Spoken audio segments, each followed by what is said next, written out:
The dog knew something was wrong before the man did. Copper's ears twitched as the sky gave off a low, humming vibration that didn't belong to any aircraft or thunderstorm. The golden retriever stood at the edge of the porch, tail stiff, nose working overtime.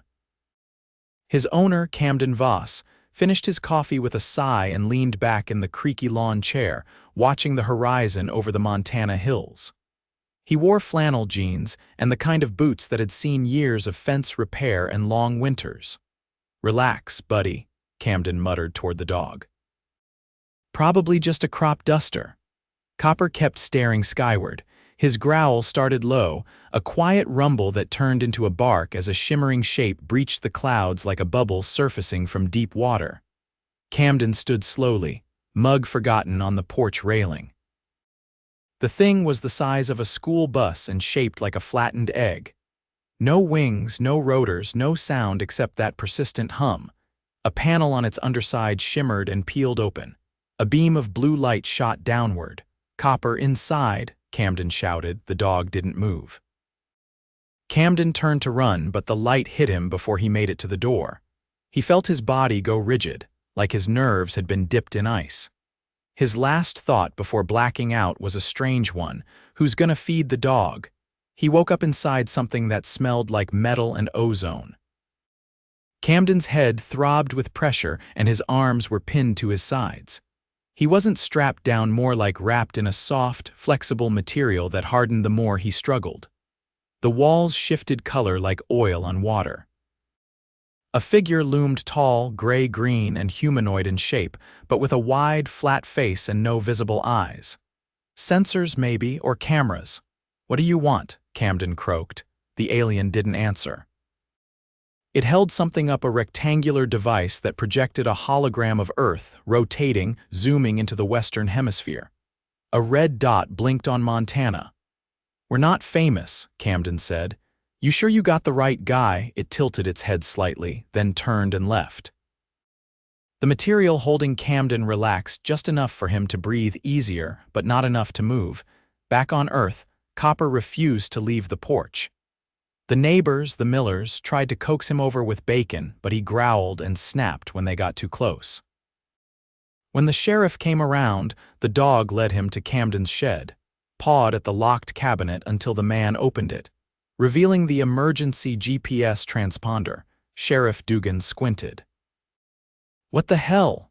The GPS unit flashed a blinking red dot far beyond the borders of any map, somewhere deep in the upper atmosphere. Dugan narrowed his eyes, then looked down at the dog. "You trying to tell me something?" Copper barked once, sharp and clear. Camden lost track of time. The ship had no windows, and the food, a gelatinous white cube, came on a tray that slid from the wall twice a day, always the same flavorless mush. The alien only returned occasionally, sometimes alone, sometimes with a second, bulkier one that scanned Camden's body with a tube-shaped device. They never spoke, not even to each other. On the fourth day, they forced him into a chamber with low gravity. Camden floated, disoriented, while one of the aliens manipulated a console. A panel opened in the wall, revealing a screen that showed Earth again, but now hundreds of red dots blinked across it. "Are those nuclear sites?" Camden asked. No answer. The screen zoomed to a small town in Montana. Camden's town. It focused on his house. Copper was sitting in the yard, facing the sky. Camden's heart slammed against his ribs. "You leave him alone, you hear me? He's just a dog." The taller alien turned toward the screen and tapped something. Copper's image vanished. Camden screamed and tried to break free, but the chamber shifted, gravity returned, and he slammed hard against the floor with a grunt. His shoulder twisted awkwardly, and pain jolted down to his wrist. He didn't get up. Back on Earth, Copper wasn't idle. The golden retriever had lived through snowstorms, mountain lions, and one very unfortunate porcupine encounter. He wasn't trained for war, but he knew how to open the back gate by nosing the latch and could dig under a fence like a backhoe. That night he waited until the Millers were asleep, then bolted. He followed the scent trail north, past the old logging road, over 2 creeks and into the national forest. There, he found the crashed drone. It was small, the size of a riding mower, and still sparking faintly. Copper circled it, sniffed. The thing beeped softly. The dog growled, then lunged. His teeth found wire and plastic. He tore into it until something inside burst with a pop and the lights went dark. The alien ship jolted to one side. Camden, lying on the chamber floor with his shoulder screaming, gasped as the lights flickered. A siren blared low and warbling. The door hissed open and the smaller alien rushed in, scanning him again. A projection appeared on the wall, a map of Earth's surface, a red X blinking in the forest near his town. His dog had done something. Camden smiled through the pain. Copper didn't stop.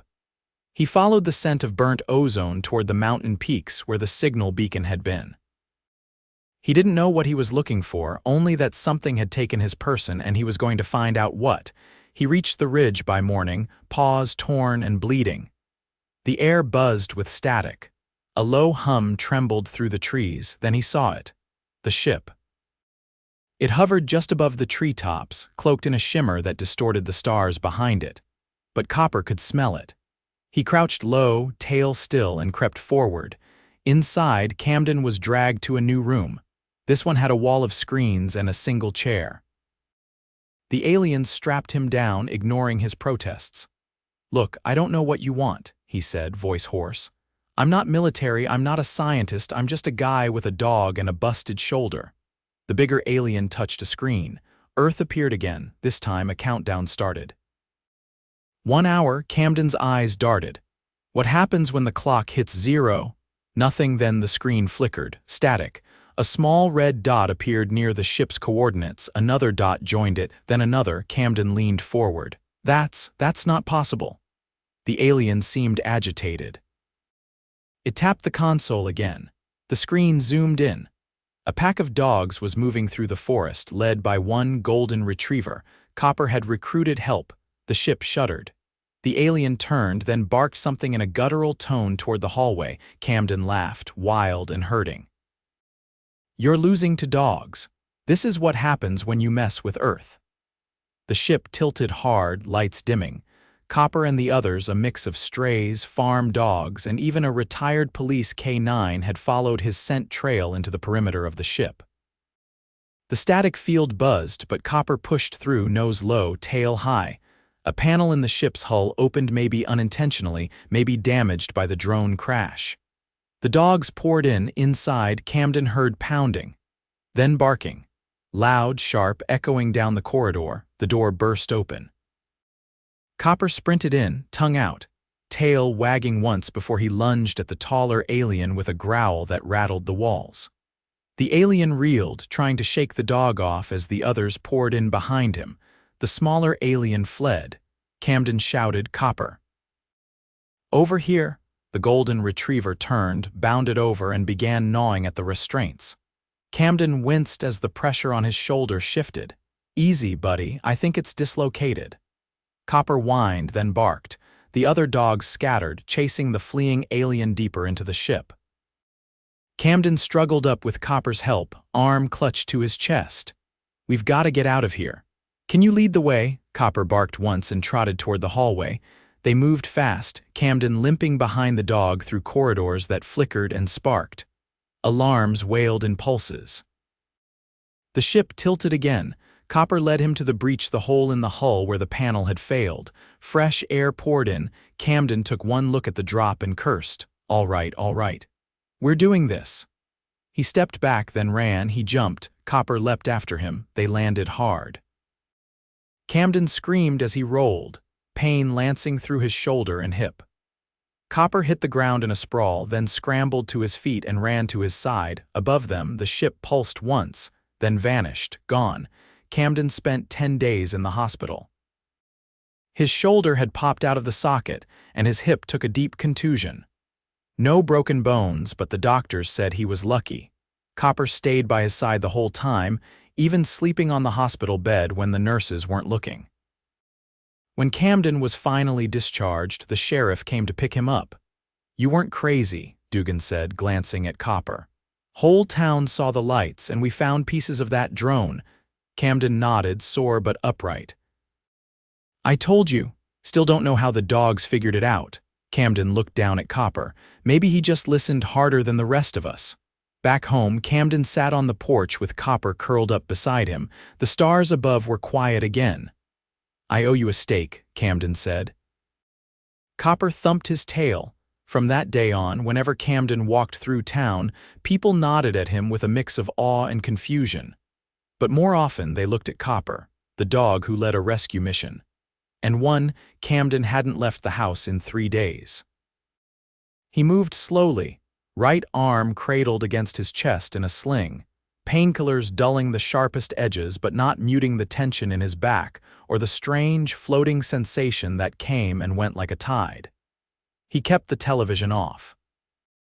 The last time he turned it on, a news anchor with too much makeup had speculated about unconfirmed aerial phenomena over Montana, looping blurry footage from someone's doorbell camera. He didn't need to see it. He remembered every second too clearly. Copper lay stretched across the living room rug, head between his paws, eyes flicking to Camden whenever he shifted in the recliner. The dog hadn't barked once since they came home, not out of fear. It was more that he didn't need to anymore.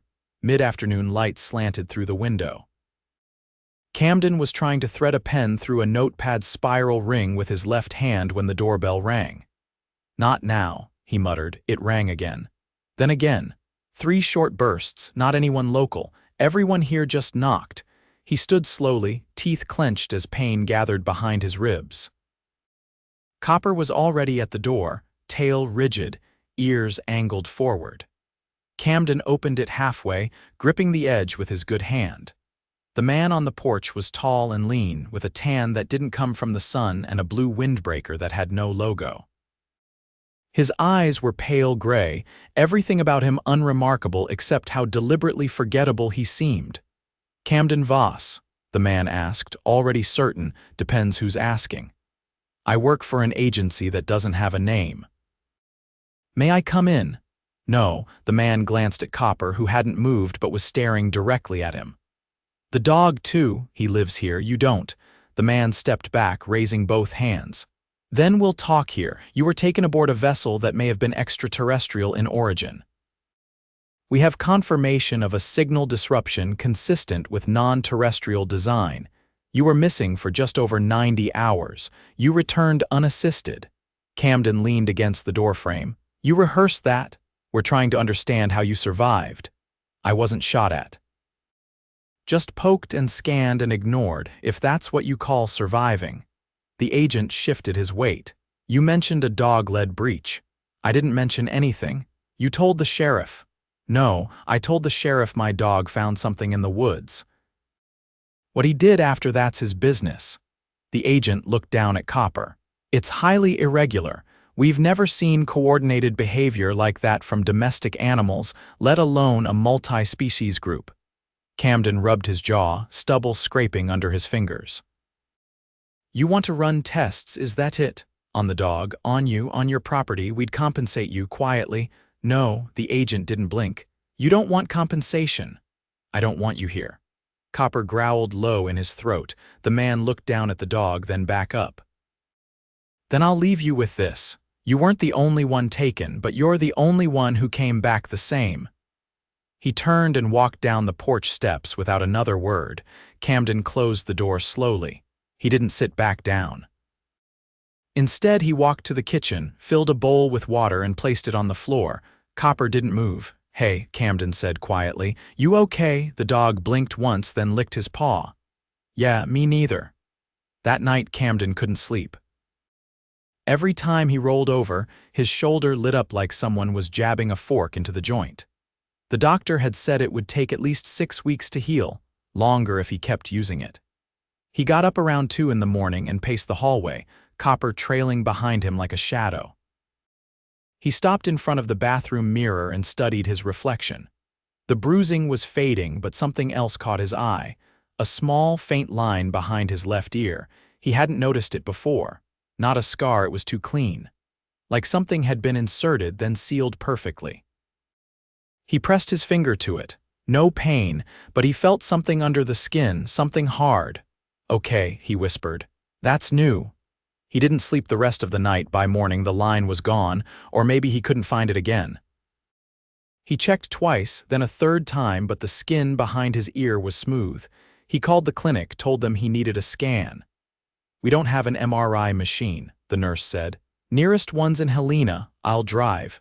"You're not cleared to drive. I'll get a friend." He didn't call anyone. Instead, he packed a thermos, loaded copper into the passenger seat of the truck, and headed northwest. The shoulder hurt with every turn of the wheel, but he didn't stop. It was nearly noon when he pulled into Helena's medical complex. The receptionist raised an eyebrow when he walked in with a dog. "He's a service animal. He's not wearing anything. He's undercover." She stared at him for a full 5 seconds, then handed him a clipboard.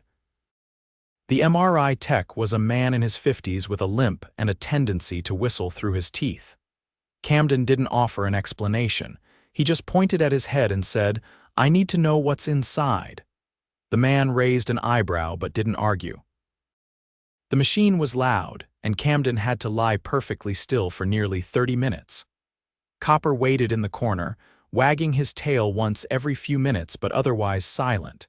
When the tech returned, he was holding the scan in one hand and a lead-lined envelope in the other. "You've got something there." "Define something." "Foreign object. Tiny, less than a grain of rice, but it's not metal, not ceramic, not glass. I don't know what it is. It's not supposed to be there. Can it be removed?" "Not without knowing what it does."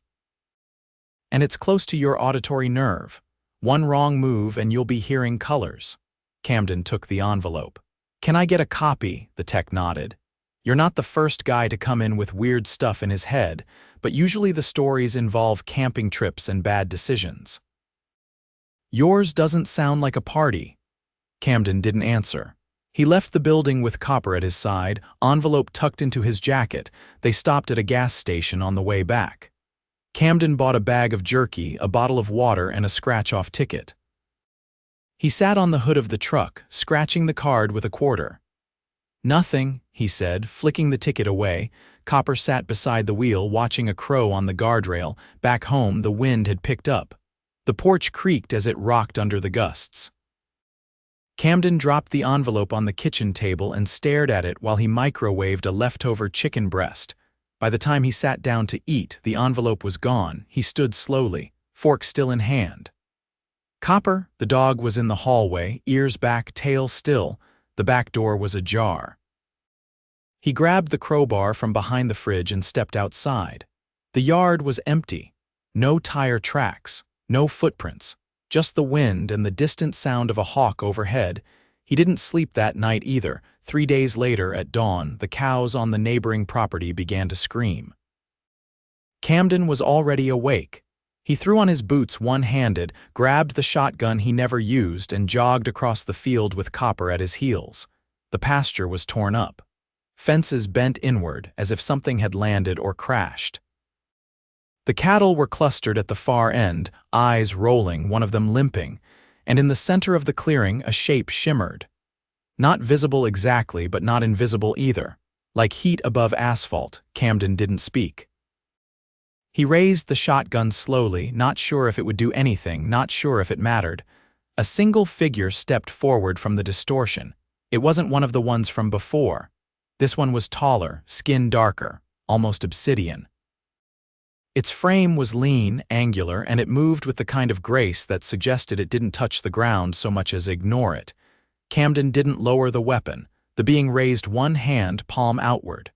Then it pointed at Copper. The dog didn't growl. He stepped forward, sniffed the air, and sat. The alien's head tilted. It turned and walked back into the shimmer, then it was gone. Camden stood alone in the field, shotgun trembling just slightly in his hand. Copper looked up at him. "I know," Camden said. "I saw it too." They walked back in silence, the wind behind them. The man from the unnamed agency didn't return. Camden suspected he wouldn't.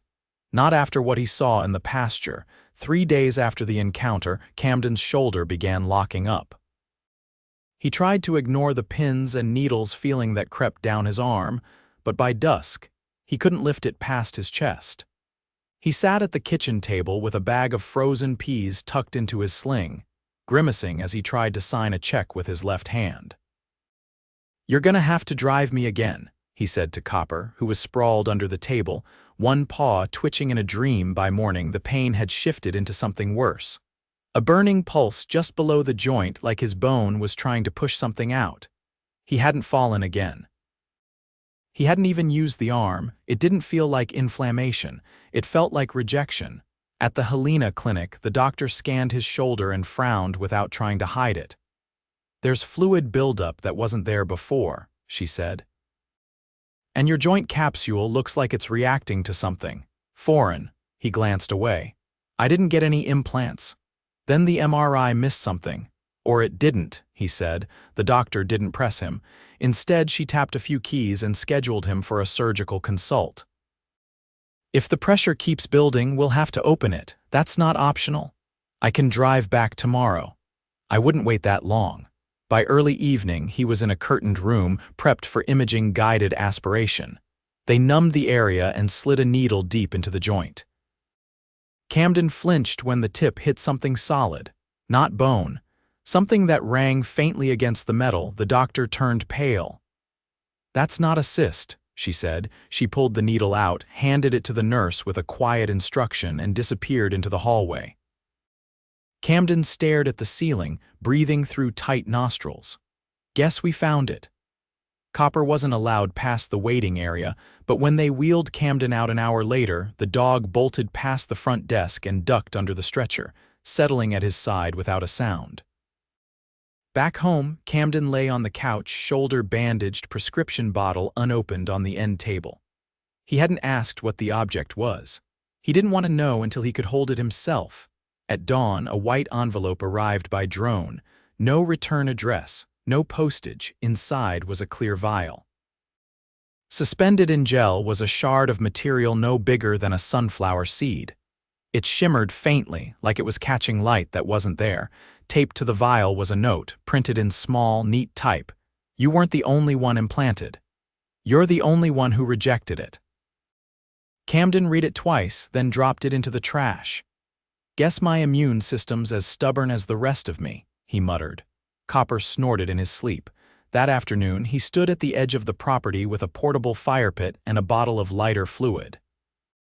He dropped the vial into the center and set it ablaze. The flames flared blue for a moment, then faded to orange. The material didn't melt, but it cracked. A thin hairline fracture split down its side, then began to crumble like ash. He didn't touch the note. 2 days later, the cows were grazing like nothing had happened.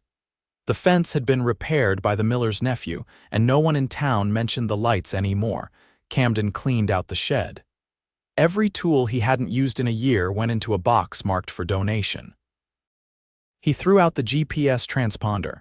He didn't need it now. That evening, as the sun dipped behind the ridge, he heard a soft thud in the field. Not mechanical, not heavy enough for hooves. He stepped onto the porch, shotgun leaning against the railing, and watched as a figure stepped into view. It wasn't the same species as before. This one's limbs were too long, skin a dull coppery tone, head slightly elongated like a stretched gourd. It wore no visible suit, just a kind of woven mesh that shifted colors as it moved. It raised both arms, palms outward. Camden didn't reach for the gun. "You here for revenge?" he asked. The being didn't move. Or an apology, still nothing. Copper padded out from under the porch, tail half up, hackles smooth. He sniffed the air, then sat beside Camden without a sound. The alien lowered its hands and held out a small object, round, flat, the size of a poker chip. It placed it gently on the ground, then stepped back. Camden didn't approach. "What is it?" The being touched its own chest, then gestured toward him. "Not much for words, huh?" It pointed again, this time at Copper. The dog tilted his head. Camden stepped forward. The object didn't hum, blink, or flash. It just sat there, matte and cool looking, like a coin carved from stone. He picked it up. For a moment, nothing. Then a voice, not from the object, not from outside, but from inside his head. Danger past. Dead acknowledged. No further action. The voice was clear. Calm, genderless. Camden looked up. The alien was already walking away. No further action, he repeated. The being stopped just before the edge of the tree line and turned once. It nodded. Not dramatically, just enough, then it vanished. No shimmer, no light, just gone. Camden stood there for a long time. The wind rustled the tall grass. Copper sneezed. He dropped the chip into his pocket and went back inside. That night he grilled 2 steaks. He ate one. Copper got the other. "You earned it," Camden said, leaning back in the chair. The stars were out again. Quiet. Still, the next morning he woke up with full range of motion in his shoulder. The doctor called later that week to follow up, confused by the rapid healing and lack of scar tissue. Camden canceled the surgery consult. He didn't ask for another scan. 3 weeks later, a letter arrived from the sheriff's office. No return address. Just a folded piece of paper with a brief message. No more sightings. No new reports. Looks like it's over. Camden burned that too. He spent the summer fixing the fence, reseeding the field, and teaching Copper to ride in the passenger seat without trying to chew the seatbelt. They went into town twice a week. People still gave them looks, but no one asked questions anymore. The Millers sent over a pie. The pastor left a note on the mailbox that just said, "Glad you're back." By the end of August, the incident had faded into something like local myth, the kind people only whispered about when the power flickered or the dogs barked at nothing. But Camden knew better. One evening, as he watched the wind ripple over the hills, he reached into his pocket and pulled out the coin-shaped object. It was smooth now, no lines, no voice. He tossed it into the creek behind the house. When he turned around, Copper was already waiting by the porch. "Come on," Camden said. "We got a quiet night ahead." And they did.